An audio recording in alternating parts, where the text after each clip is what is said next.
esforzado una vez por hacer transigir a Cristo, vino a donde estaba el Hijo de Dios en el desierto para tentarlo, y mostrándole todos los reinos del mundo y su gloria, ofreció entregárselo todo con tal que reconociera la supremacía del príncipe de las tinieblas. Cristo reprendió al presuntuoso tentador y lo obligó a marcharse. Pero al presentar las mismas tentaciones a los hombres, Satanás obtiene más éxito. Una de las principales doctrinas del catolicismo enseña que el Papa es cabeza visible de la Iglesia Universal de Cristo y que fue investido de suprema autoridad sobre los obispos y los pastores de todas las partes del mundo. Gracias, hermano. Ustedes no notaron nada allí, pero el hermano sí lo notó.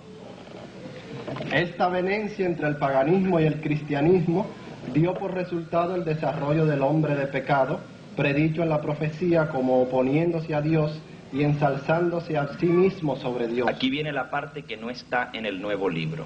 Ese gigantesco sistema de falsa religión es obra maestra del poder de Satanás, un monumento de sus esfuerzos para sentarse él en el trono y reinar sobre la tierra según su voluntad. Esa parte que habla del papado no está en el nuevo libro. Tampoco aparece la siguiente parte, a fin de asegurarse.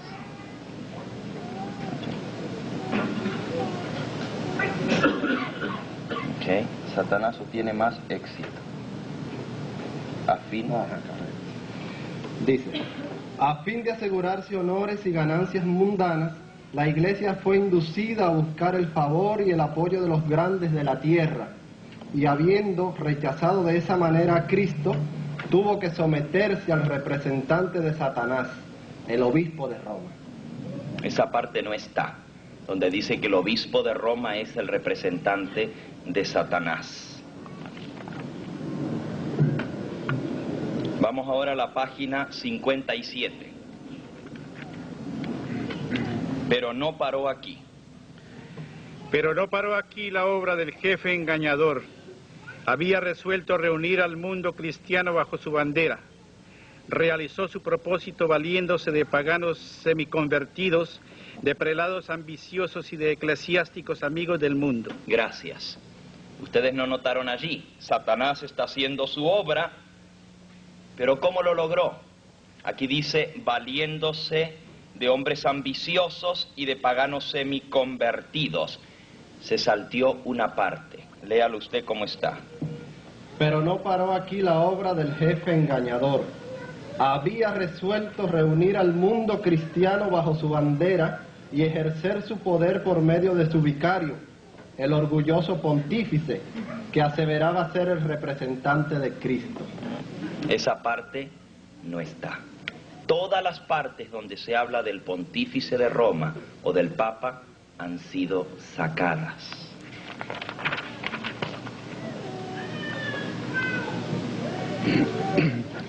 Página 64. En el siglo XIII. En el siglo XIII se estableció la más terrible de las maquinaciones del papado. La Inquisición, Babilonia la Grande, fue embriagada de la sangre de los santos. Los cuerpos mutilados de millones de mártires clamaban a Dios venganza contra aquel poder apóstata. Gracias. La parte ahora que fue omitida, en el siglo XIII. En el siglo XIII se estableció la más terrible de las maquinaciones del papado, la Inquisición. El príncipe de las tinieblas obró de acuerdo con los jefes de la jerarquía papal. Esta parte ya no está en el otro libro. Siga. Falta más. Sigo aquí. Sí. En sus concilios secretos, Satanás y sus ángeles gobernaron los espíritus de los hombres perversos, mientras que invisible acampaba entre ellos un ángel de Dios que llevaba apunte de sus malvados decretos y escribía la historia de hechos por demás horrorosos para ser presentados a la vista de los hombres.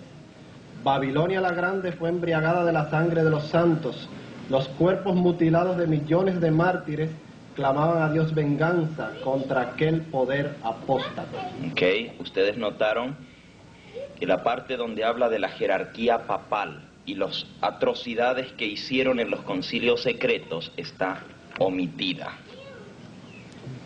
Página 249.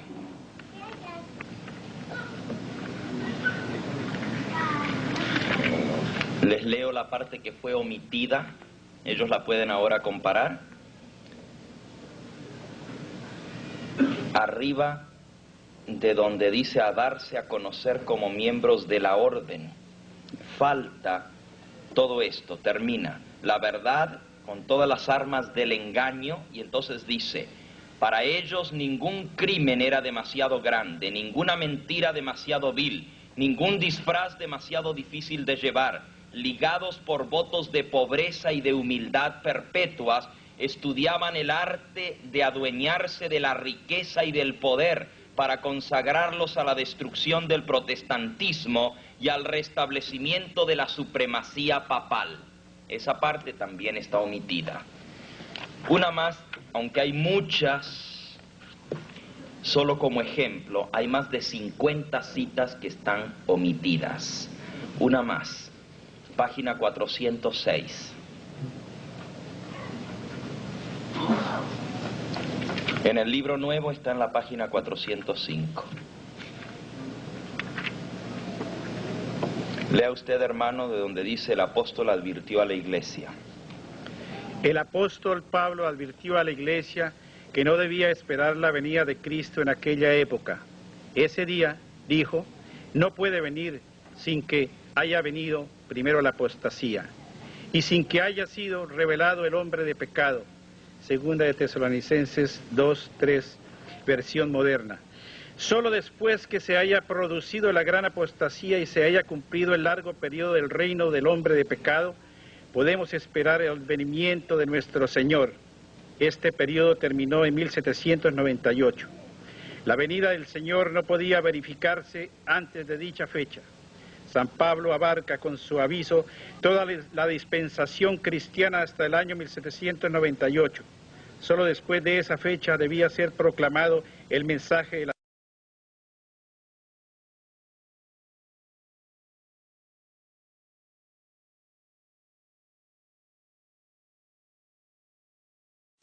versión moderna. Solo después que se haya producido la gran apostasía y se haya cumplido el largo periodo del reino del hombre de pecado, podemos esperar el venimiento de nuestro Señor. Este periodo terminó en 1798. La venida del Señor no podía verificarse antes de dicha fecha. San Pablo abarca con su aviso toda la dispensación cristiana hasta el año 1798. Solo después de esa fecha debía ser proclamado el mensaje de la venida de Cristo. Gracias. Esto está dentro de un párrafo, pero dentro de ese párrafo faltan 4 líneas. Lea usted, hermano, desde donde dice, solo después que se haya producido la gran apostasía. Solo después que se haya producido la gran apostasía y se haya cumplido el largo periodo del reino del hombre de pecado, podemos esperar el advenimiento de nuestro Señor. Aquí viene la parte que no está en el nuevo libro. El hombre de pecado, que también es llamado misterio de iniquidad, hijo de perdición y el inicuo, representa al papado, el cual, como está predicho en las profecías, conservaría su supremacía durante 1260 años. Toda esa parte está omitida porque identifica el poder del hombre de pecado y el hijo de perdición con el papado. Por esa razón está omitido. Les agradezco, hermanos, hay mucho más. Solo hemos leído unas pocas citas a manera de ejemplo. Muchas gracias.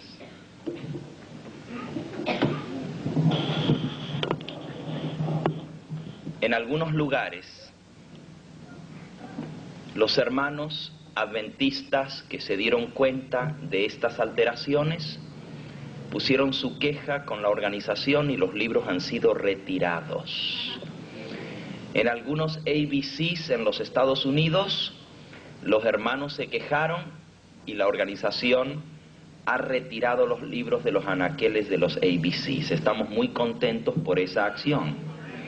Pero hay otros lugares donde la hermandad no sabe lo que está sucediendo, y muchos que por primera vez leen El conflicto de los siglos en uno de estos libros nuevos no tendrán toda la luz completa sobre estos asuntos.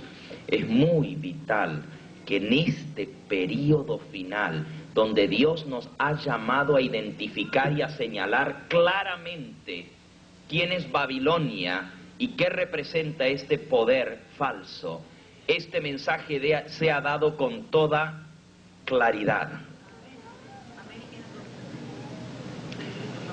Ok, déjenme leerles por qué esto ha sucedido.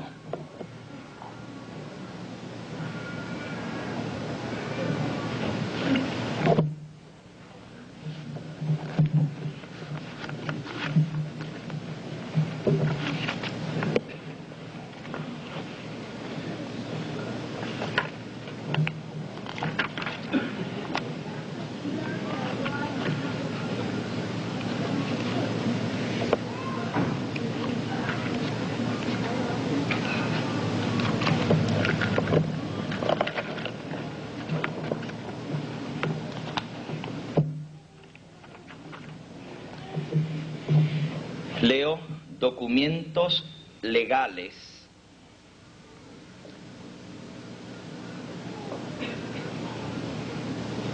excerptos de los documentos legales del juicio entablado por los Estados Unidos de Norteamérica contra la Iglesia Adventista del Séptimo Día. Este caso presentado en la Corte, del cual leo el documento oficial, este juicio fue entablado en el distrito de la Corte del Norte de California. Los documentos legales de este caso dicen lo siguiente: Equal Employment Opportunity Commission, o sea, la Comisión de Empleo Equitativo de los Estados Unidos, son los demandantes, y la organización demandada es la Pacific Press Publishing Association. No voy a explicarles en qué consistió el caso. Fue un caso muy discutido a nivel de las Cortes de Estados Unidos porque era el gobierno en contra de una iglesia. Esto fue en 1975.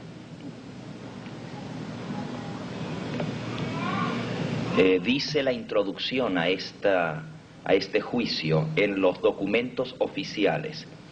Introducción, dijo el juez: este es el primer caso de esta índole donde hay una confrontación directa entre la Iglesia y el Estado, sin precedentes en la historia de nuestra República. Primera vez que el gobierno demandaba a una iglesia, y la iglesia demandada fue la Iglesia Adventista. La razón es, bueno, no voy a entrar a los detalles del juicio. Lo que quiero leer es una cita dentro de los testimonios que se tomaron en esa corte. Documentos legales, página 41.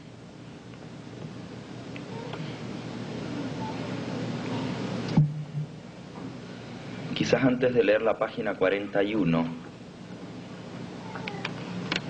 leo en la página 9 y 10 del mismo documento.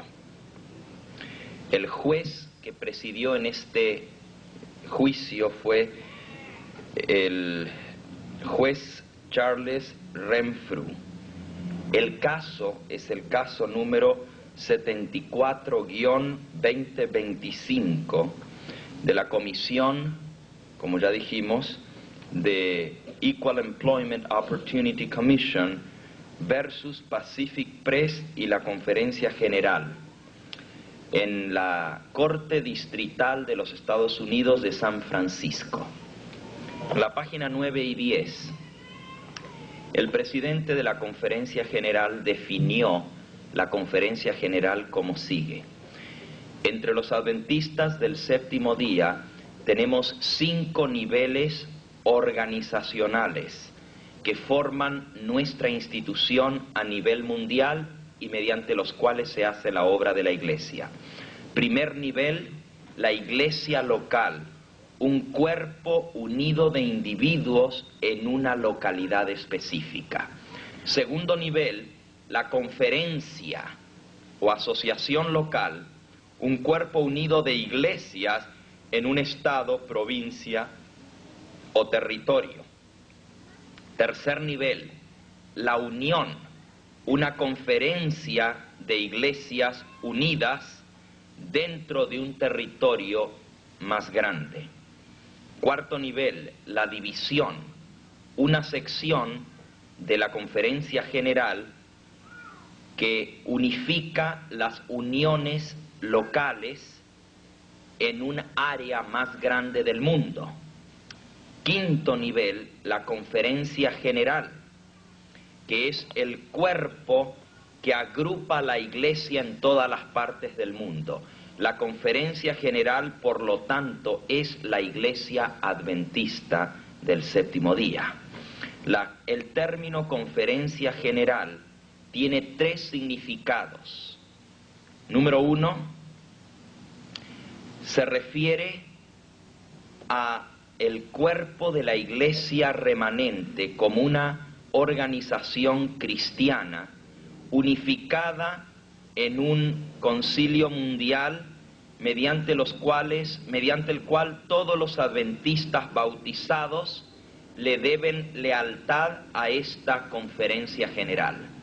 Número 2, también se llama Conferencia General a la reunión cuadrienal, ahora quinquenal, a la reunión cuadrienal de los delegados que se reúnen en la Conferencia General de la Iglesia, y este es el único cuerpo que tiene la autoridad de alterar la estructura, ya sea en doctrina o en organización. Y el tercer significado del nombre Conferencia General es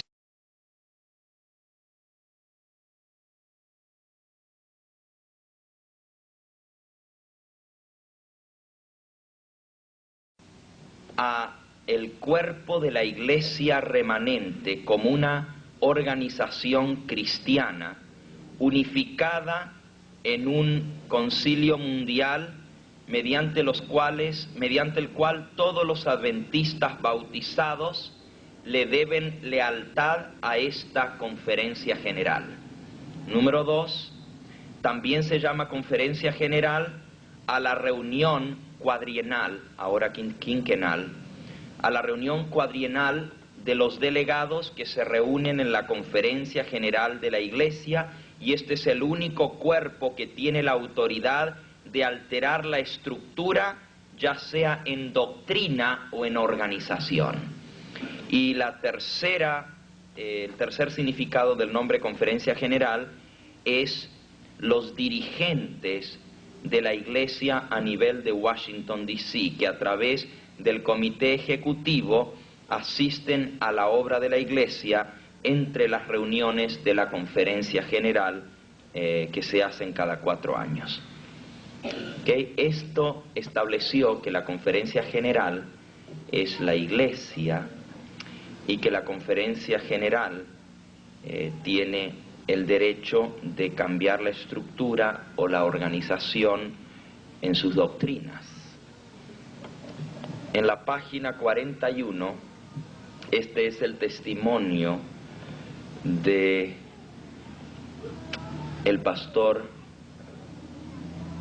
Wilson, vicepresidente entonces de la Conferencia General.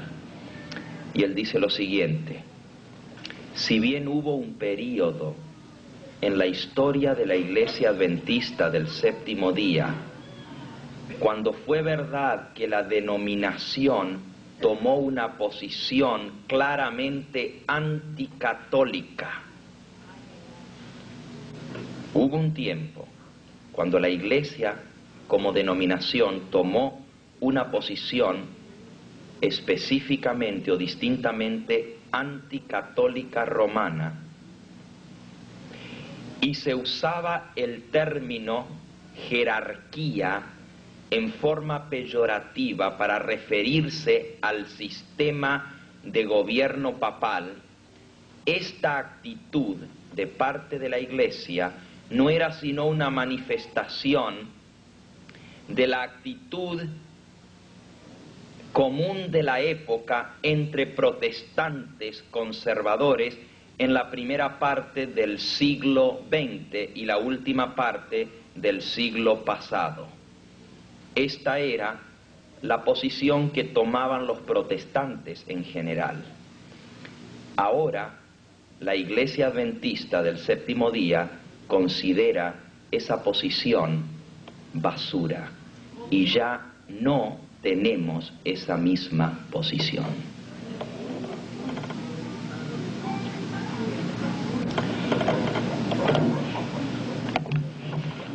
En acuerdo con esta declaración, sí, el pastor Neil Wilson, vicepresidente en aquella época de la Conferencia General, bajo juramento de corte ante el juez de la Corte Federal. En otras palabras, hermanos, tenemos que reconocer que estamos viviendo en tiempos muy solemnes y difíciles. Cuando algún dirigente de nuestra organización hace declaraciones como estas, en las cuales se dice que nuestra posición anticatólica y antipapal existía en el pasado, pero que ya la Iglesia no tiene más esta posición y que eso más bien fue echado a la pila de basura, esta posición, pues debemos preocuparnos y tenemos que tener una preocupación santa de no permitir que los que han sido pilares de nuestra fe sean echados por tierra. Este es justamente el plan de Satanás, acallar el mensaje que Dios tiene para dar en esta época final de la historia de este mundo. Él no quiere que el mensaje sea dado. Sí.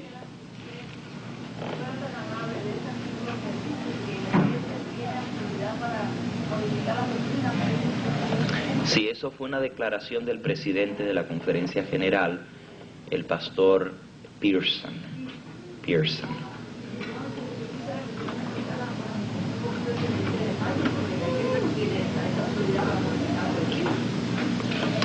Ok, lo que significa esa cita que acabo de leer es que en reunión del Congreso de la Asociación General, de la Conferencia General, los delegados representantes tienen la autoridad de establecer pólizas y reglas que han de gobernar a la denominación, y eso es como nuestra iglesia funciona como organización. Sin embargo, lo que usted dice tiene razón. Podemos identificar nueva luz y aceptar esa nueva luz a nivel mundial tan solo en una reunión de la Conferencia General. Podemos modificar la expresión de nuestra fe según ésta ha sido esclarecida con el estudio de la palabra de Dios y del espíritu de profecía. Pero usted tiene toda la razón, no tenemos ningún derecho de cambiar la doctrina establecida por nuestros pioneros.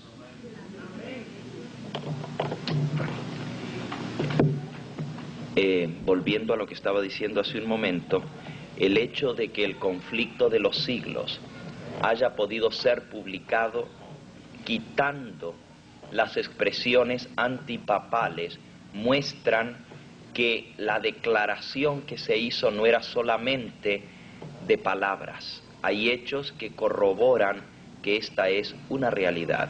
Estamos orando y estamos moviéndonos para que el conflicto de los siglos sea publicado como fue dado en su compendio original. Gracias a Dios, como dije, que la mayoría de los ABCs han decidido retirar este libro de sus anaqueles. Los hermanos en general no han aceptado ni van a aceptar esta nueva edición. Por eso usted debe tener cuidado cuando compra un conflicto de los siglos, de tener la seguridad de que sea el libro completo. También yo pregunto primero, si esto lo han hecho en el libro conflicto de los siglos, no se puede pensar que lo hagan en otro libro. Pues por eso necesitamos comparar, por eso necesitamos estudiar por nosotros mismos. Porque a ella lo que le interesa es el conflicto de los siglos, donde le da duro al papá. Ese es el libro que yo más le choca, ¿ves? Se habla crudamente. Sí, yo entiendo, hermanos, que quizás la razón, a lo menos un hermano de un ABC me dijo que cuando él preguntó que por qué se habían suprimido estas porciones del conflicto de los siglos, le habían respondido que era para que no fuese ofensivo para el católico la manera como se decía estas cosas, y sobre todo donde hablaba acerca del papado o donde hablaba acerca del poder papal, pues eso había sido omitido con el deseo de que no fuese ofensivo o chocante para la mente católica al leerlo por primera vez. Entiendo que el deseo puede ser muy bueno, pero Dios es el que sabe qué es lo mejor. ¿Cómo yo le voy a decir a Dios cómo Él tiene que inspirar a sus profetas? ¿Quién soy yo para decirle al Señor que ponga esto de tal o cual manera porque a mí me parece muy fuerte o muy duro, o que va a chocar al católico, si Dios conoce cada corazón y Dios sabe qué es lo que el alma humana necesita para hacerlo reaccionar de su letargo y estupor espiritual? Si Dios inspiró estos libros, y yo creo que Él los inspiró, entonces también creo que Él supo qué es lo que se tenía que poner o dejar de poner dentro de esos libros. Y yo no soy nadie para decirle a Dios, quita esto y pon aquello, hermano.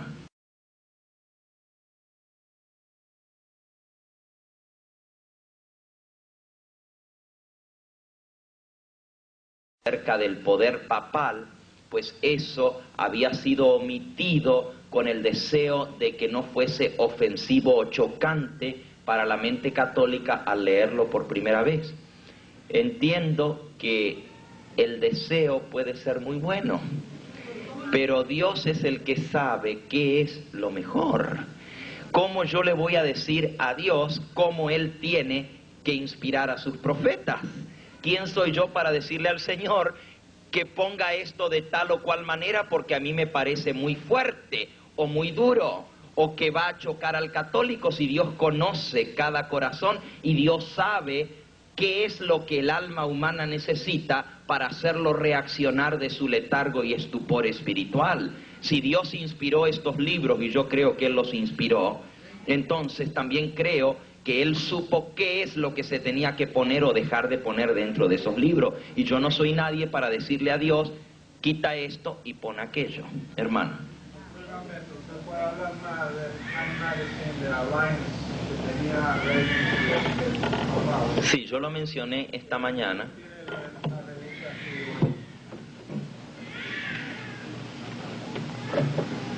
Aquí está la revista que les mencioné esta mañana. El hermano Samir me la trajo. Es la revista del 24 de febrero de 1992. El feature article, o sea, el artículo de portada, trae la foto de Reagan y de Juan Pablo II. Y dice, lo pueden leer porque está en letra bien grande hasta allá atrás. Holy Alliance. Alianza sacra o santa entre Reagan y Juan Pablo II. ¿Ok?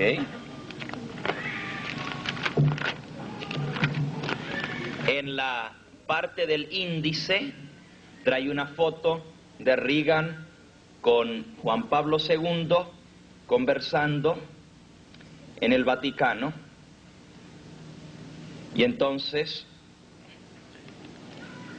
en la página 28, bueno, aquí en la explicación de la foto dice: alianza santa secreta entre Ronald Reagan, presidente de los Estados Unidos, y el Papa Juan Pablo II. Cómo trabajaron juntos para mantener en pie el movimiento de solidaridad en Polonia y así destruir el sistema comunista. En la página 28 entonces comienza el artículo. Y entonces aquí pueden ver otra vez a Juan Pablo II estrechando las manos del presidente de los Estados Unidos. El artículo declara, les voy a leer solo alguna pequeña porción, porque si no, el tiempo se nos va. Ronald Reagan y Juan Pablo II secretamente unieron fuerzas para mantener el movimiento de solidaridad en pie. Esperaban no solamente persuadir a Warsaw, la capital de Polonia, sino también librar del comunismo a toda Europa Oriental. Solo el presidente Ronald Reagan y el Papa Juan Pablo II estuvieron presentes en el Vaticano, en la Biblioteca del Vaticano, el lunes 7 de junio de 1982. Fue la primera vez en la historia que los dos jefes de Estado se unieron. Jefes de Estado. El Papa, jefe del Estado del Vaticano, y Ronald Reagan, presidente de los Estados Unidos. Hablaron por 50 minutos a puertas cerradas.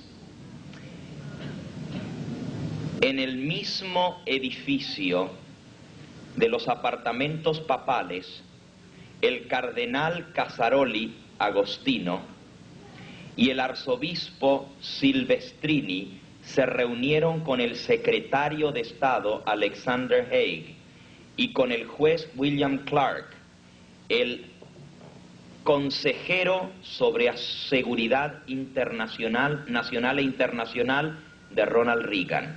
Casi toda la discusión tuvo que ver con la invasión de Israel en el Líbano. Pero en el segundo día, Haig le dijo al primer ministro Begin de Israel, le dijo al prelado que el primer ministro de Israel, Begin, había asegurado que la invasión no pasaría más de 25 millas en el Líbano.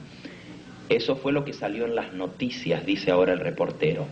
Lo que no salió en las noticias en el 82 fue lo que hablaron Reagan y el Papa. Solo ahora podemos revelar la alianza secreta. El Papa pasó en esa reunión unos pocos minutos hablando sobre los asuntos del Medio Oriente.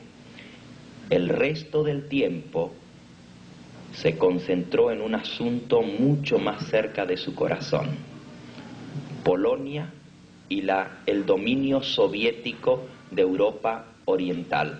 En esa reunión, Reagan y el Papa se pusieron de acuerdo para iniciar una campaña clandestina para buscar la disolución del imperio comunista.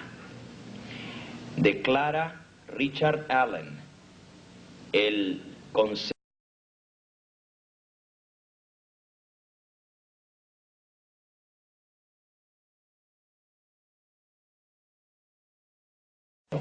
Lo que no salió en las noticias en el 82 fue lo que hablaron Reagan y el Papa.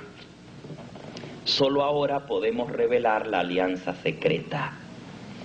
El Papa pasó en esa reunión unos pocos minutos hablando sobre los asuntos del Medio Oriente.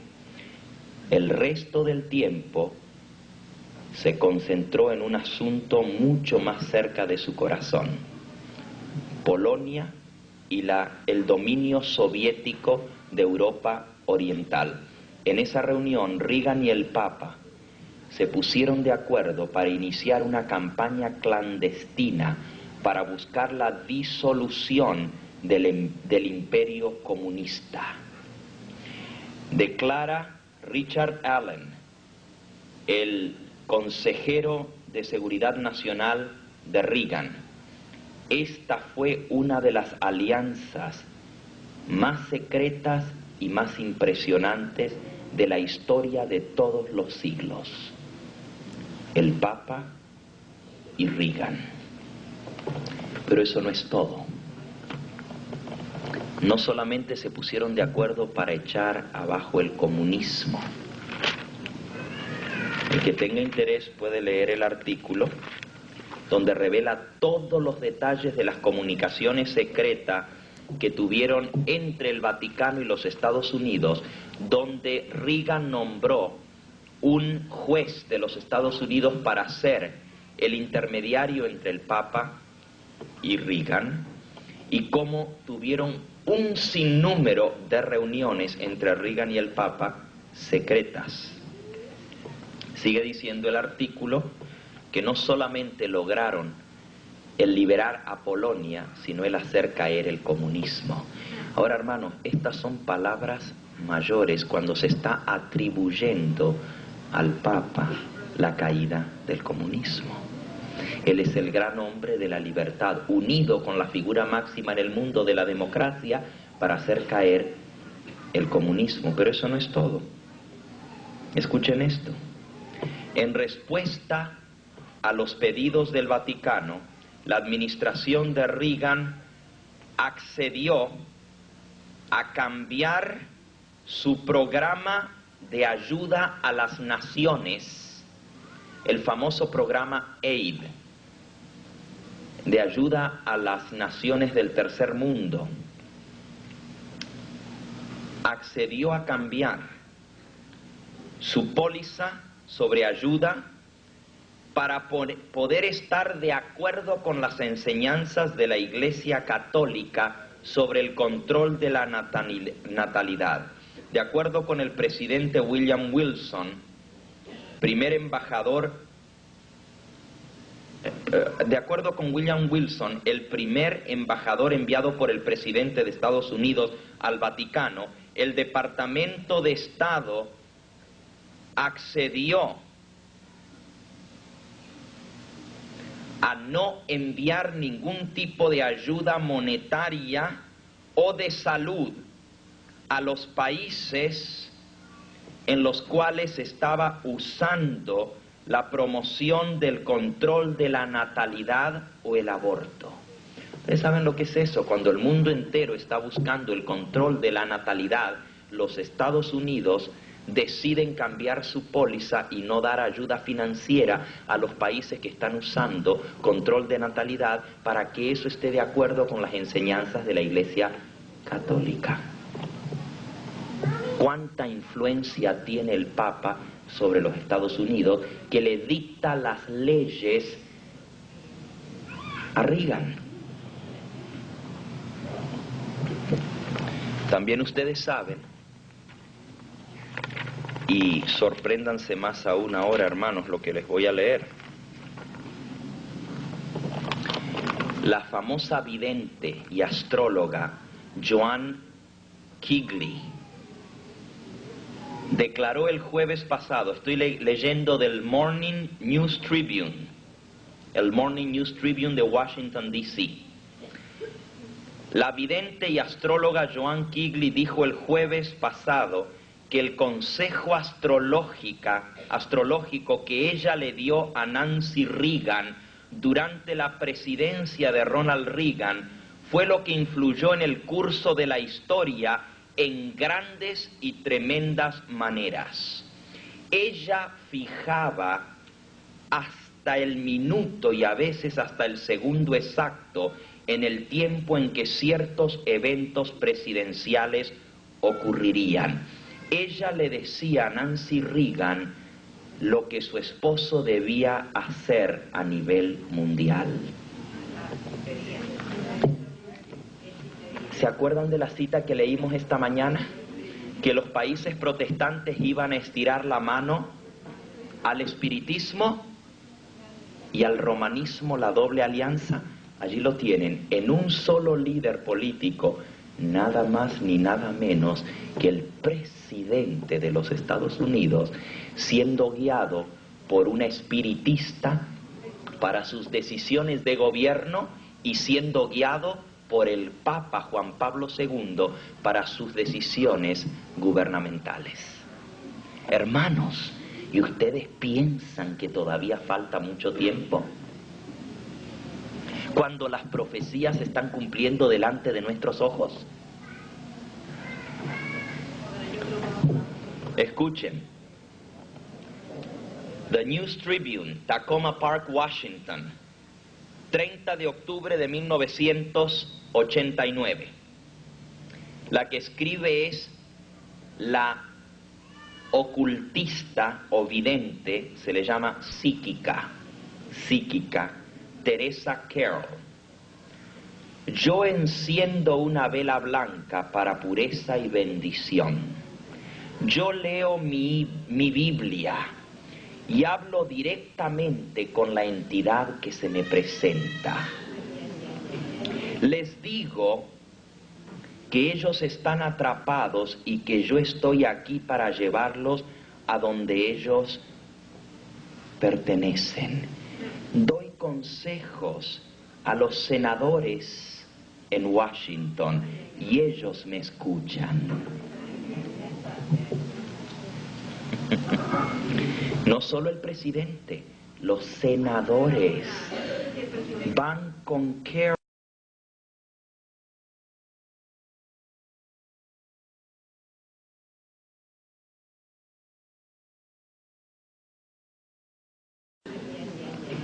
Les digo que ellos están atrapados y que yo estoy aquí para llevarlos a donde ellos pertenecen. Doy consejos a los senadores en Washington y ellos me escuchan. No solo el presidente, los senadores van con Teresa Carroll a consultar. Ella enciende una vela blanca para pureza y bendición. También lee la Biblia y les dice a las entidades que se le aparecen: ustedes están atrapados, pero yo estoy aquí para liberarlos.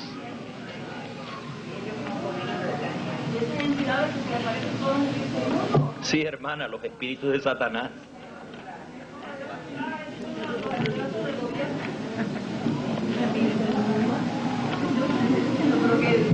Escuchen esta otra, hermanos, de la revista US News and World Report, la revista de noticias de los Estados Unidos, 5 de diciembre de 1988. Militares de los Estados Unidos y la CIA han usado psíquicos para espiar el armamento de la Unión Soviética y también para espiar al general Manuel Noriega. Además de procurar ayuda en este mundo, algunos legisladores, ayudantes de congresistas, senadores y oficiales del gobierno han buscado guía espiritual en los médiums espiritistas. El senador Claiborne Pell, presidente del Comité de Relaciones Extranjeras en el Senado, dice que él ha tratado de comunicarse con sus familiares muertos a través de una medium espiritista. Senador de los Estados Unidos, militares, sí, congresistas, oficiales del gobierno, consultando a medium espiritistas con el diablo.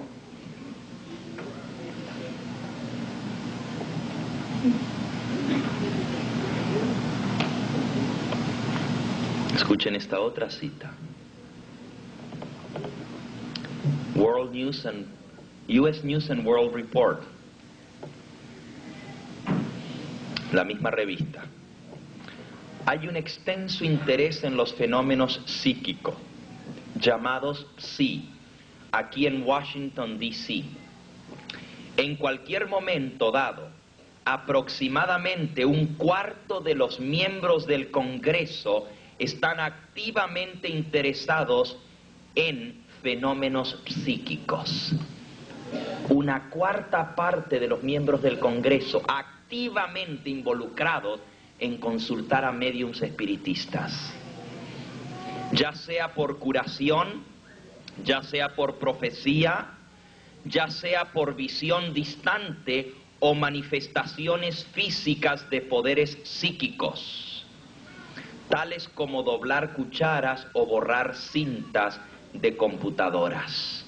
Esto lo ha dicho el representante Charlie Rose, representante democrático de North Carolina, quien fundó la Cámara de Compensación del Congreso sobre el Futuro, un tribunal que le ha otorgado a algunos psíquicos una plataforma en la capital.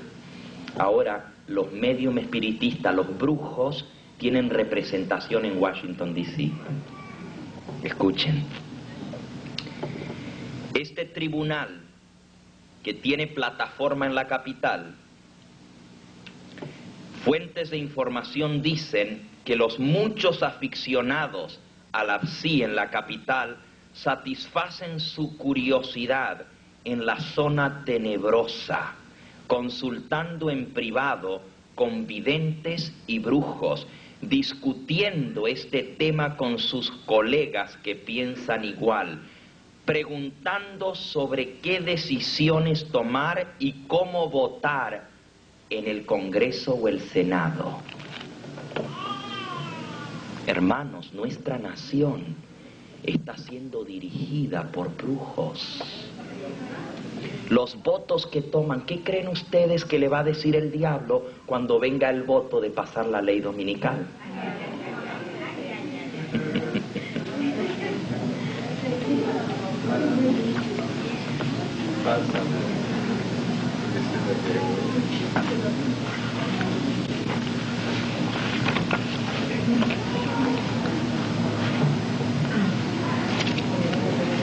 Revista Time, el 9 de diciembre de 1991,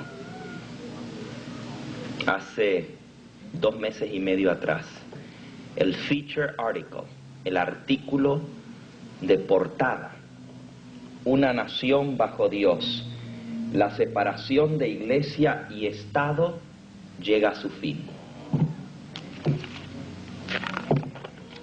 Sí, hermanos, es que despiértense, estamos hablando de lo que está pasando en estos últimos 3 meses. De lo que estamos hablando son cosas que están sucediendo ante nuestros ojos, están siendo publicadas en las revistas principales de los Estados Unidos y la iglesia está dormida.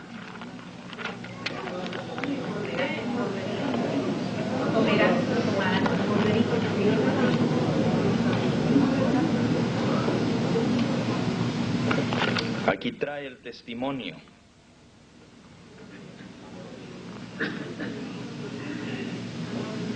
El testimonio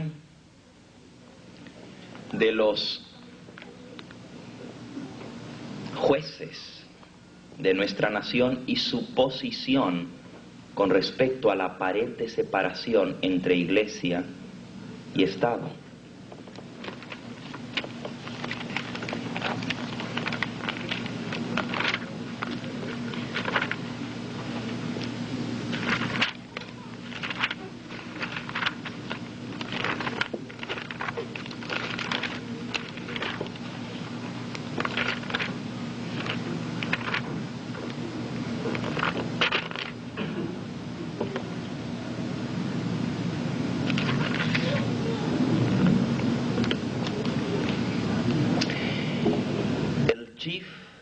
Justice Rehnquist.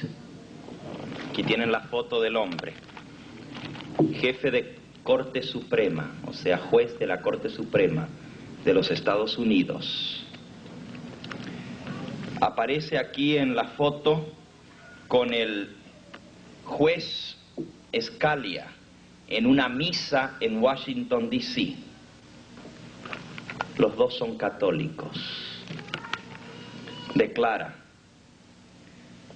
la pared de separación entre la Iglesia y el Estado es una pared ficticia, basada en una mala interpretación de la historia.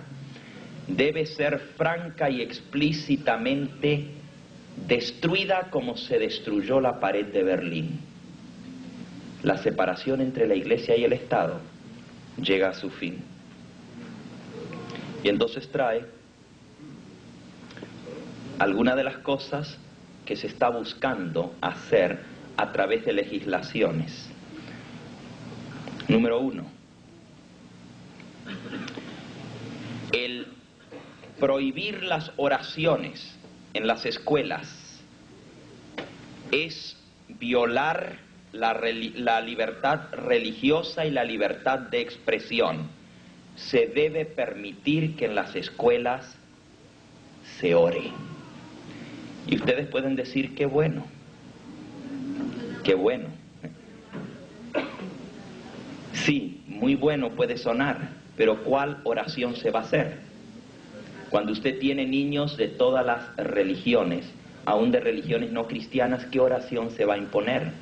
No se puede imponer por la fuerza la religión. Número 2.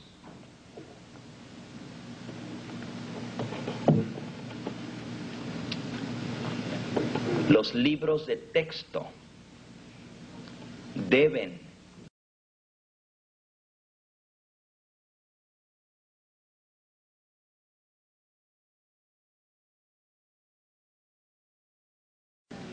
Sí, muy bueno puede sonar, pero ¿cuál oración se va a hacer?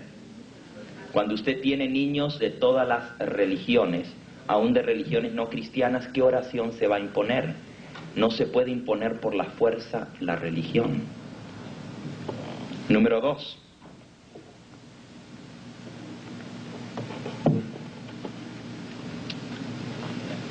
Los libros de texto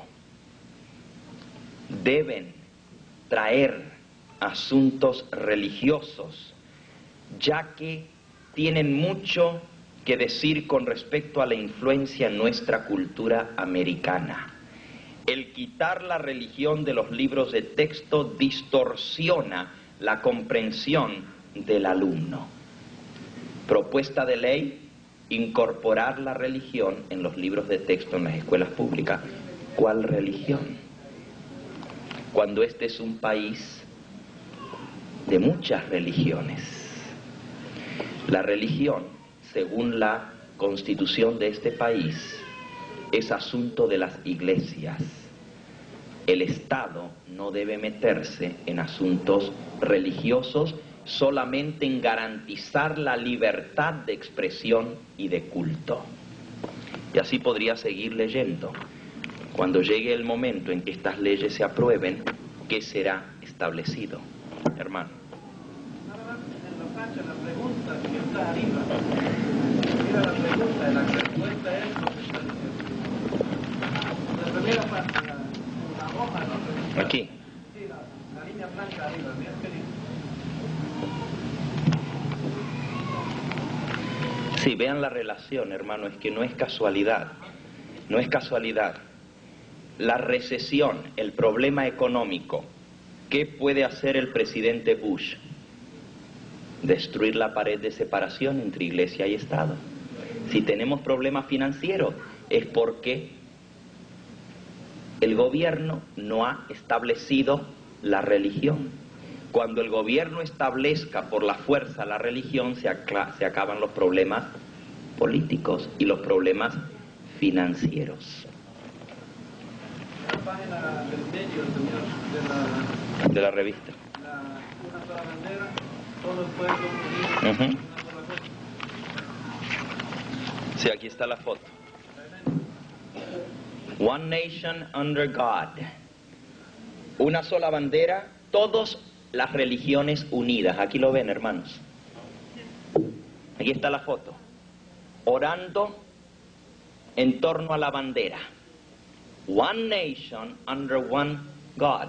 Una nación bajo un solo Dios. Todas las iglesias unidas. Sí, suena muy lindo. El plan de Satanás.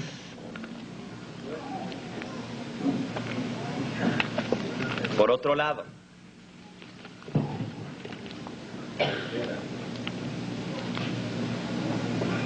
el Nuevo Herald de Miami, lunes 14 de octubre de 1991, visita del Papa Juan Pablo II a Brasil. El Papa saluda a una multitud en Natal, Brasil, el domingo, durante una misa de dentro de sus 9 días de visita al Brasil. Y miren cómo comienza el artículo. Natal, Brasil. El Papa Juan Pablo II censuró la discriminación intolerable entre el rico y el pobre en esta nación afectada por graves problemas económicos. E hizo un llamado a los católicos para aguantar el avance de las sectas protestantes al iniciar el sábado su gira de 10 días en Brasil. La Iglesia debe continuar su misión, dijo Juan Pablo II a los periodistas. Afectada por su peor crisis económica, esta nación sudamericana de 150 millones de habitantes tiene una inflación de 123.000 millones y un crecimiento fuera de balance. Más de una tercera parte de los brasileños viven los límites de pobreza, mientras que el 1% de la población controla el 60% de la riqueza del país. ¿Cómo solucionar esto? La Iglesia es la que debe defender y traer un nuevo orden mundial de equidad. Y aquí explica en el artículo que la Iglesia Católica es el poder más grande en el mundo para traer la justicia. Solo cuando la Iglesia tenga el poder en sus manos podrá traer la justicia. Llama a los brasileños a unirse bajo una sola bandera, la del Vaticano, para pelear contra la pobreza y contra el ataque de las sectas a la Madre Iglesia.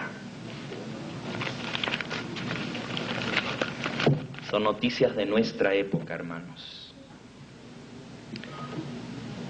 ¿Se acuerdan lo que leímos esta mañana en Apocalipsis 13? Hace grandes señales de tal manera que aún hace descender fuego del cielo a la tierra delante de los hombres y engaña a los moradores de la tierra con las señales que se le ha permitido hacer en presencia de la bestia. La revista Time, el 30 de diciembre de 1991, dedicada la revista a la Virgen María y a sus apariciones.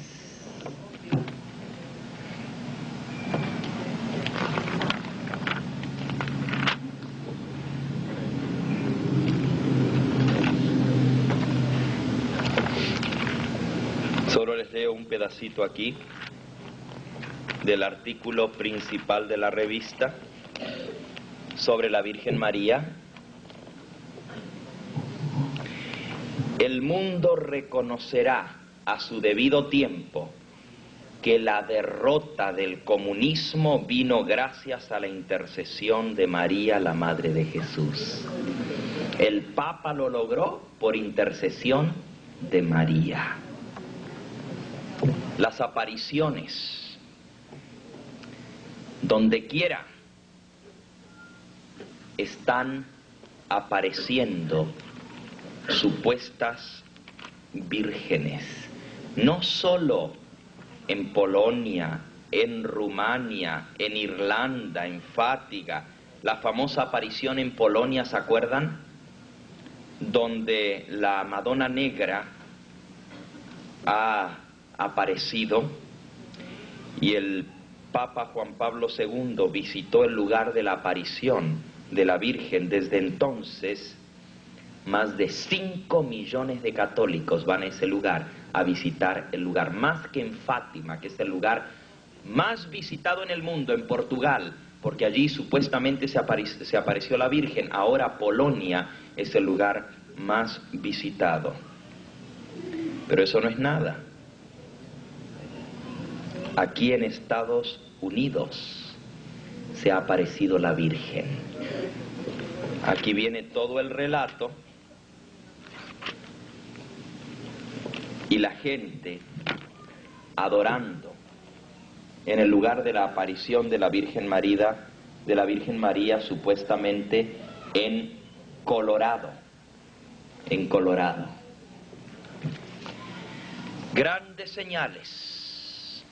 Engaña a los moradores de la tierra con las señales que se le ha permitido hacer. Definitivamente, hermanos, estamos viviendo en los tiempos descritos por la profecía. Vamos a tomar unos minutos por si ustedes tienen algunas preguntas y entonces vamos a entrar al tema de esta tarde. Déjenme compartir con ustedes un poquito. La mensajera del Señor, en el libro Mensajes Selectos, tomo 2, de la página 36.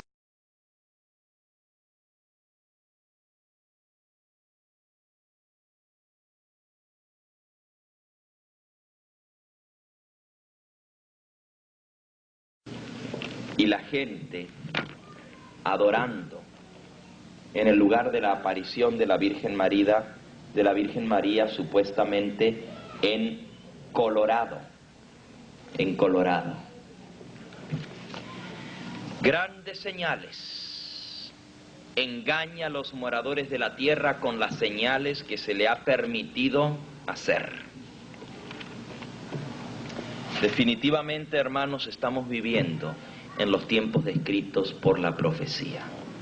Vamos a tomar unos minutos por si ustedes tienen algunas preguntas y entonces vamos a entrar al tema de esta tarde. Déjenme compartir con ustedes un poquito.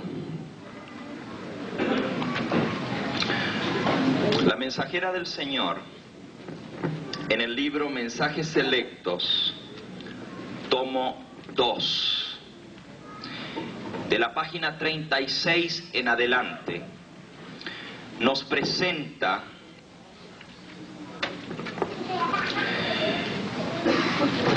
un movimiento sorprendente que se daría dentro del seno de la Iglesia. Por inspiración de Dios, ella dice: el Señor me ha mostrado. Así comienza diciendo en la página 40.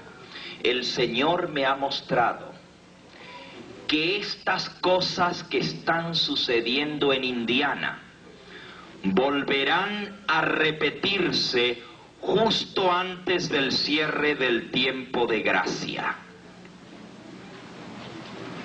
¿Qué cosas estaban pasando en Indiana? A principios de este siglo, por el año 1900, surgió un brote de pentecostalismo en la conferencia de Indiana. Los hermanos pensaron que esa era una manera de alabar a Dios. Trajeron tambores, panderos, usaban coritos y no el himnario adventista. Tengo una carta que le escribiera la esposa del pastor Haskell a la secretaria de la hermana White. Y en esa carta la hermana Haskell, la esposa del pastor Haskell, le describe a la secretaria de la hermana White, Sarah McEntherfer lo que estaba sucediendo en Indiana. El tiempo ha transcurrido, no les podría hacer lectura de la carta, la tengo aquí en mi maletín. La carta explica cómo los hermanos introdujeron este tipo de culto, con tambores, con panderos, cómo se usaba otro himnario que no era el himnario adventista, sino un himnario pentecostal. Y entonces la mensajera del Señor dice: el Señor me mostró que en estas reuniones quien tomaba control de la asamblea era Satanás a través de sus agentes. Ángeles demoníacos tomaban posesión de las personas. Fue algo muy triste. El brote pentecostal fue cortado a tiempo. Muchos se perdieron, pero los más se salvaron. Y ahora viene lo sorprendente. El Señor me ha mostrado que estas escenas habrían de repetirse en nuestro medio. Y ahora escuchen cómo termina la cita. Justo antes del cierre del tiempo de gracia. Esta mañana hablamos del tiempo solemne en que estamos viviendo. Y yo les puedo decir que aún esta profecía de la mensajera del Señor ya se cumplió y se está cumpliendo en nuestro medio. El Señor me llamó a pastorear una iglesia en Chicago. La iglesia hispana, adventista, que hace varios años atrás tomó el camino de Celebration. La iglesia de Logan Square fue dirigida por varios años por un pastor que, aunque originalmente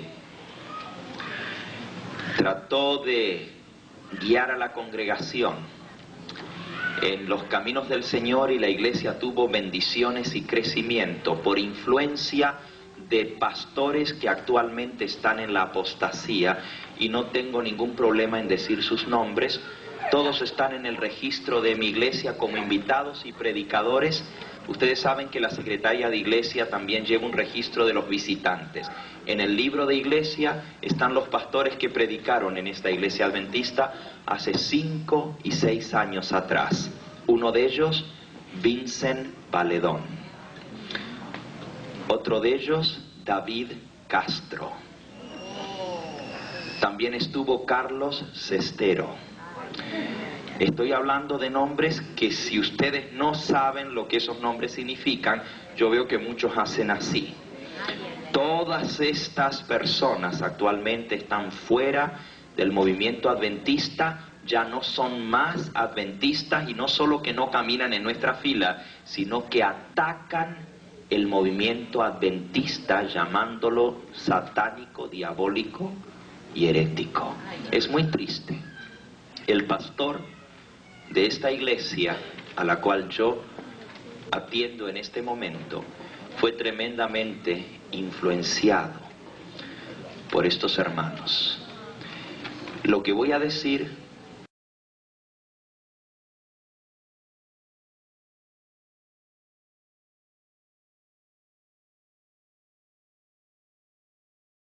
años atrás. Uno de ellos, Vincent Valedón. Otro de ellos, David Castro. También estuvo Carlos Cestero. Estoy hablando de nombres que, si ustedes no saben lo que esos nombres significan, yo veo que muchos hacen así. Todas estas personas actualmente están fuera del movimiento adventista, ya no son más adventistas, y no solo que no caminan en nuestra fila, sino que atacan el movimiento adventista llamándolo satánico, diabólico y herético. Es muy triste. El pastor de esta iglesia a la cual yo atiendo en este momento fue tremendamente influenciado por estos hermanos. Lo que voy a decir tengo la autorización de decirlo por el vicepresidente de la Conferencia General. Este jueves por la mañana hablé con el pastor Manuel Vázquez, vicepresidente de nuestra Conferencia General y encargado de la obra hispana a nivel de todo Estados Unidos. Y él me confirmó en su llamada telefónica que el pastor, que fue pastor de la ahora iglesia que yo pastoreo, él había aceptado hace un año atrás un llamado a trabajar para la revista El Centinela. Él era el promotor del Centinela. La semana pasada presentó su renuncia formal al Centinela y ya no es más empleado de la organización porque él mismo renunció. Eso me lo informó el pastor Vázquez y yo le informé a él que los hermanos que anteriormente formaban parte de nuestra iglesia también habían tomado la decisión de dejar las filas de la iglesia adventista. Es muy triste lo que sucedió, lo digo con mucho dolor, pero eso es a donde lleva este movimiento de pentecostalismo y celebración. La iglesia en la que yo estoy, hermanos, para darles una idea solamente, el día que yo llegué a la iglesia había en la plataforma 16 tambores, una caja llena de panderetas, de maracas y de güiros. Y yo tengo filmado por hermanos que, como me están filmando en este momento, filmaron el primer sábado en que yo tomé posesión de la iglesia. Si yo les contase la manera como Dios obró, ustedes se sorprenderían. ¿Cómo quisiera tener tiempo para contarles el testimonio de cómo el Señor nos llevó a aceptar este llamado? Yo le pedí al Señor que realmente nos dirigiese para hacer lo que era su voluntad. Y el Señor nos habló en forma específica y nos señaló que ese era el lugar donde debíamos ir. Cuando acepté el llamado, el presidente de la conferencia me dijo: pastor, el sábado 4 de enero, hace 7 semanas atrás, es su presentación en la iglesia de Logan Square. Yo estaré en persona para presentarlo a la iglesia. Como era el tiempo feriado de fin de año, mi familia había venido desde California a pasar los días que no se trabaja con nosotros. Estaban mis suegros, estaba mi madre, y toda la familia salimos el sábado por la mañana con bastante tiempo de anticipación para llegar a la iglesia antes de comenzar la escuela sabática, nuestro primer sábado allí.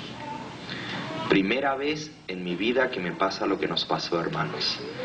El carro se dañó. Y no es un carro viejo. No es nuevo tampoco, pero es un carro que nunca me había dado problemas. Se rasgó el radiador y no lo pude seguir manejando. No pudimos llegar a la iglesia. Después entendí por qué. Fue un ángel del Señor el que rompió ese radiador. La junta de iglesia había tomado el voto que el pastor Gambetta no entraría por la puerta. Ese es el voto que había tomado la junta. Ni me dejarían utilizar el púlpito. Tenían todo preparado para hacer la demostración más grande, con tambores, maracas, güiros y panderos. Claro, ellos han estado adorando de esa manera por los últimos 3 años. No llegamos. El presidente de la conferencia predicó el sermón. Pero ese sábado, hermanos, la iglesia tenía en su buen tiempo más de 150 miembros.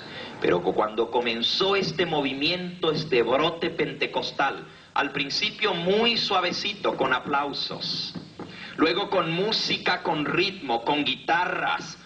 Luego se fue introduciendo poquito a poquito, proyectando los coritos para dejar las manos libres para poderlas levantar.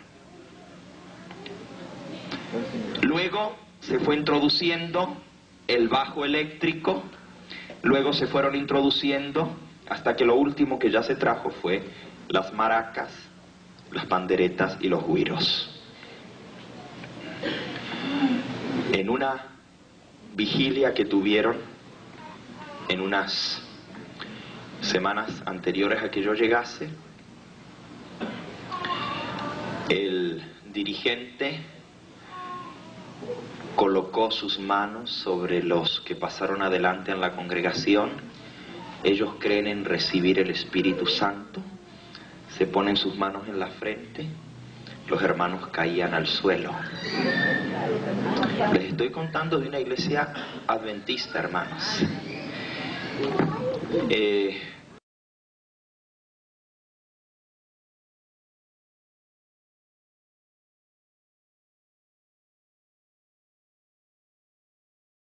Lo que ya se trajo fue las maracas, las panderetas y los güiros.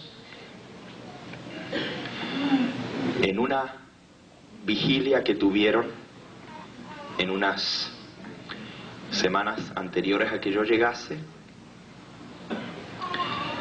el dirigente colocó sus manos sobre los que pasaron adelante en la congregación. Ellos creen en recibir el Espíritu Santo, se ponen sus manos en la frente, los hermanos caían al suelo. Les estoy contando de una iglesia adventista, hermanos. Creencias de los hermanos es lo más triste, no tanto lo que hacían.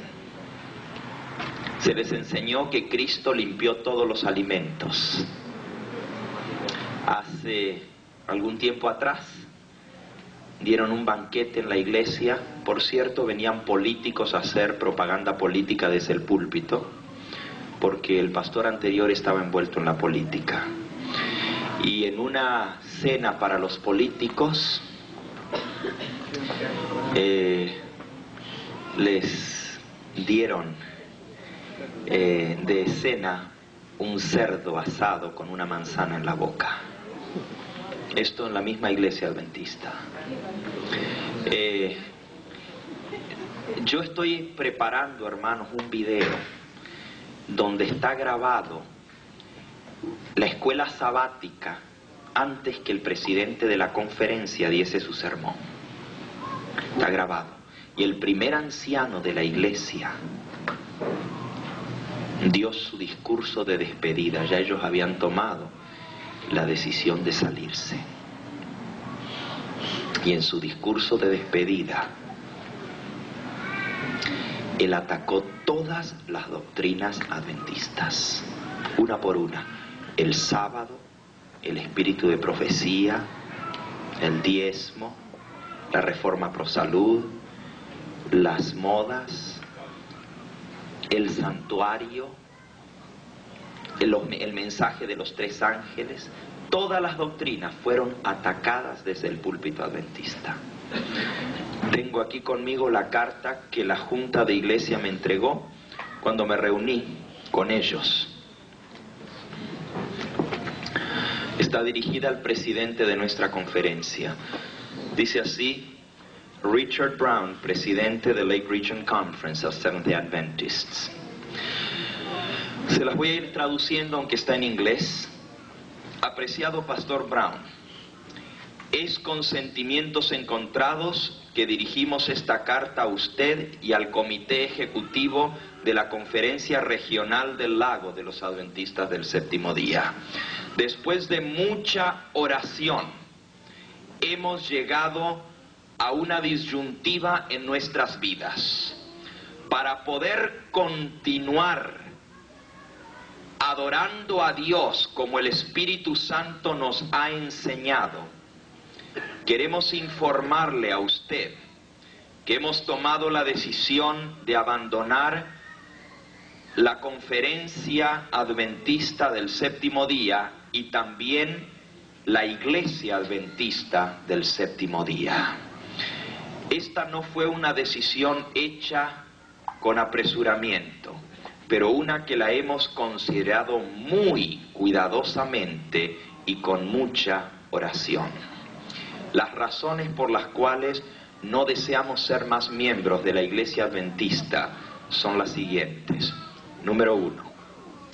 Nuestra decisión se basa en la determinación de predicar el verdadero Evangelio de Cristo Jesús. No podemos continuar siendo en buena fe miembros de la Iglesia Adventista del Séptimo Día y predicar y enseñar el puro Evangelio de Cristo. La Iglesia Adventista no predica el Evangelio y nosotros deseamos predicarlo libremente, basados en la Escritura y no en las enseñanzas falsas de una iglesia que usa otra base para su enseñanza. No queremos estar atados a la interpretación y definición del evangelio falso que enseña la tradición adventista. En segundo lugar, no estamos de acuerdo con el tipo de culto de la Iglesia Adventista. Queremos libertad para adorar a Dios según nos plazca. Y en tercer lugar, en la selección del pastor que había de venir a nuestra iglesia, no se siguió los principios que nosotros esperábamos que se siguiesen. No se nos incluyó en la selección del pastor. Solo se nos indicó que la conferencia pondría un nuevo pastor. Nos hemos sorprendido de que nos hayan tratado de esta manera y no nos hayan consultado. Para nosotros esta fue una indicación de que debíamos abandonar la Iglesia Adventista. Por estas tres razones firmamos abajo nuestros nombres para apoyar nuestra decisión. Esta decisión se hace efectiva hoy, 4 de enero de 1992. Y aquí está el nombre de todos los miembros de la Junta, con excepción de uno.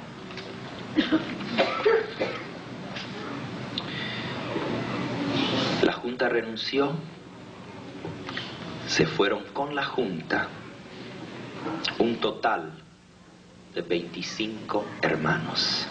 De 150 miembros que quedaban, la iglesia solo tenía 40 porque la mayoría o se habían ido de la iglesia al mundo o se habían ido la mayoría a otras iglesias adventistas de la zona porque no podían soportar la danza dentro de la iglesia.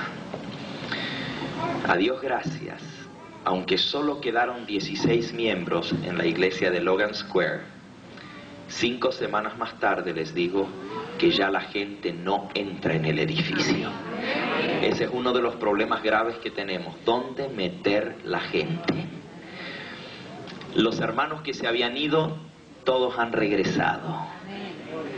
Muchos otros, yo nunca antes había predicado en Chicago, porque la conferencia, no la del lago, sino la conferencia de los blancos, la que yo estoy es conferencia de los negros, me había prohibido el uso del púlpito por los últimos 2 años. Por esa razón nunca tuve el privilegio de predicar en Chicago. Pero los cassettes y los videos habían hecho su obra. Y hermanos de todas las iglesias de la zona han decidido unirse a nuestra iglesia para predicar esta verdad presente en el tiempo del fin. Estamos muy felices de la manera como el Señor ha respondido. La iglesia quedó limpia porque el primer sábado que puse el pie en esa iglesia, el primer día, todo aquello que había ahí salió. Los hermanos quisieron orar por mí, los de la Junta. No quisieron escucharme tampoco. Ustedes saben lo que es que una persona, el primer anciano, cuando yo le dije, hermano, ¿cuánto tiempo hace que es adventista? Y me dijo, 14 años de ser bautizado, pero hace 3 años que conozco el verdadero evangelio. La madre del pastor de la iglesia me dijo, 53 años de estar en la iglesia adventista, 53 años de estar engañada. Triste. La madre del pastor. Muy triste. Pero hermanos, el Señor sabe cómo hace las cosas. Si yo llego esa mañana, hasta la policía hubiese llegado. Pero cuando ellos vieron que la iglesia se llenó, porque ellos pensaban que iban a ser solo ellos, pero la iglesia se llenó con hermanos de otras iglesias. El primer anciano se puso tan nervioso que temblaba en el púlpito. Ahí está filmado, donde les decía, ¿a qué vinieron aquí? ¿A ver la masacre? Así les decía a la gente que vino a la iglesia. Pues hermanos,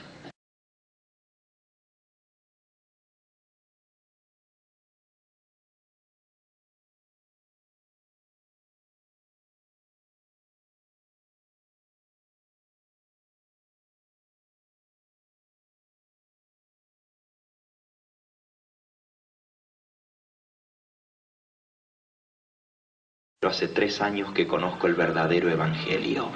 La madre del pastor de la iglesia me dijo, 53 años de estar en la iglesia adventista, 53 años de estar engañada. Triste. La madre del pastor. Muy triste. Pero hermanos, el Señor sabe cómo hace las cosas. Si yo llego esa mañana, hasta la policía hubiese llegado.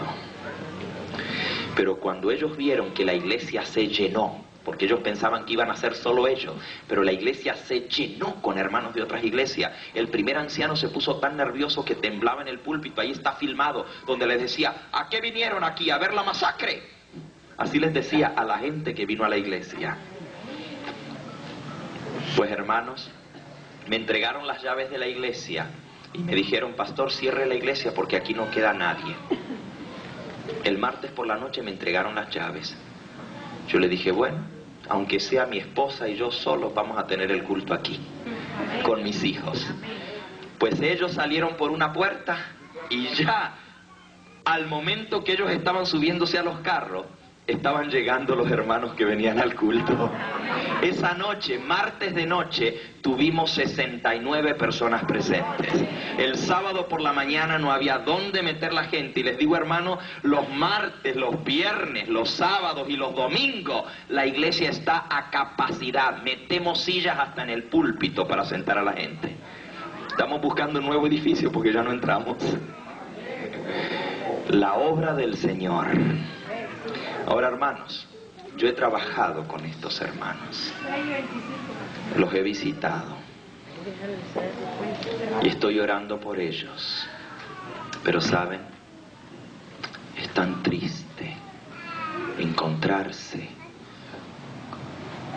con una doctrina que niega los principios básicos aún de la palabra de Dios. No creen en el espíritu de profecía. El primer paso fue negar estos libros. Hoy en día dicen que el sábado o el domingo es lo mismo. Escúchenlo bien. Lo tengo grabado por si alguien no lo cree. El primer anciano diciendo que los que guardan el domingo están mejor que los que guardan el sábado, porque no lo usan como medio de salvación. Y los que guardan el sábado, como lo están usando para salvarse, están peor que los que guardan el domingo. Así lo dijo. Triste, triste, increíble. Pero ese es el camino al que lleva el endurecer nuestro corazón al mensaje de Dios a través de los testimonios. Yo tenía mi mensaje en esta hora. Quería compartir con ustedes esta experiencia y luego trazar la palabra de Dios y el espíritu de profecía con las advertencias y amonestaciones para que no caigamos en este error. Será la próxima vez, quizás lo que voy a hacer es, les voy a mandar la serie que estamos presentando allá en la iglesia para los hermanos que han quedado y los nuevos que han venido. las bases firmes del mensaje adventista, el zarandeo del pueblo adventista. Todas estas cosas, hermanos, no deben sorprendernos. Iglesias enteras, aún dirigentes que hemos admirado, caerán. Estrellas se apagarán. Es triste, pero es cumplimiento de la profecía, hermanos. Estamos viviendo en tiempos solemnes. No solo el mundo, sino lo que está pasando en la iglesia nos dice que el tiempo se acaba. El ángel dijo: preparaos, preparaos, preparaos. He aquí vengo pronto, dice el Señor. Retén lo que tienes para que ninguno tome tu corona. Que el Señor Jesús te bendiga y que juntos podamos caminar en el camino que lleva a la vida eterna. No pierdas tu confianza, que tiene grande galardón, porque habiendo ejercitado la paciencia, obtendréis la recompensa. Porque aquí un poquito más, y el que ha de venir vendrá, y no tardará, mas el justo por su fe vivirá. Aprende a vivir de toda palabra que sale de la boca de Dios. Aprende a obedecer al Señor en todo. Vive por fe, y fe significa obediencia a su palabra. Fe significa vivir de toda palabra que sale de la boca de Dios. El justo por su fe vivirá. Quiera el Señor que en este lugar haya un pueblo listo y apercibido para recibirle cuando Él venga en gloria. Vamos a ponernos en pie y vamos a orar. Después de esto el culto sigue. Aquí hay buenos predicadores que van a seguir adelante. El pastor Gambetta tiene que salir, ustedes me van a perdonar en esta oportunidad. La próxima vez que venimos con un poquito más de tiempo.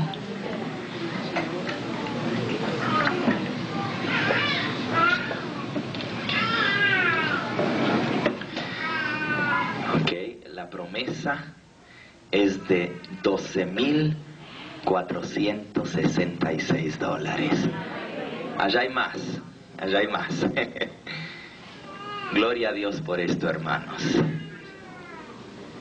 Quisiera decirle que en esos 12,000 y pico hay un hermano que ha dado $5,000 para la honra y la gloria de Dios. Aquí está el hermano y queremos que Dios bendiga a muchos hermanos, como a todos los demás hermanos que han puesto también algo en esta ofrenda. Amén. Amén. Vamos a orar. Amante Dios, bendito y glorificado sea tu grandioso nombre. Señor, en esta hora comprendemos que es más tarde de lo que nos imaginamos. Muy pronto el Señor vendrá a buscar a sus hijos. Humildemente te pedimos que selles nuestra decisión de serte fieles a ti. Permite, Señor, que podamos vivir por fe, que podamos confiar plenamente en ti. Y en una así está escrito: confirma, Señor, nuestra decisión y séllala con tu Espíritu Santo. Gracias por el privilegio de llamarnos por tu nombre y de ser tus hijos. Que tu bendición nos acompañe hoy y siempre. En el nombre precioso de Cristo Jesús lo pedimos. Amén. Amén.